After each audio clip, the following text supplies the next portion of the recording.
এগিয়ে গেছে কাজ,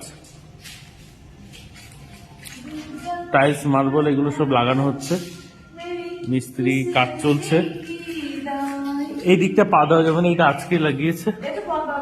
হ্যাঁ, এই যে বাথরুমও হয়ে গেছে, বাথরুমটা হয়ে গেছে, এই যে রান্নাঘর হয়ে গেছে,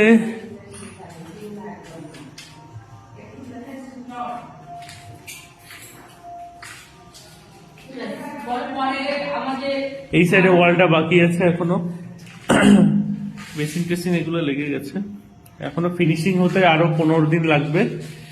তো কমপ্লিট হওয়ার পরে আপনাদেরকে একটা ফুল ট্যুর দেবো দুতলা কেমন করেছে কাজ। ঠিক আছে, রংটা একটু দেরিতেই করব আমরা, পুট্টিটা এখন করা আছে। এই দেখুন মিস্ত্রি জিনিসপত্র রেখেছে, আমাদের ঘর এখন দুতলা খুবই নোংরা হয়ে আছে।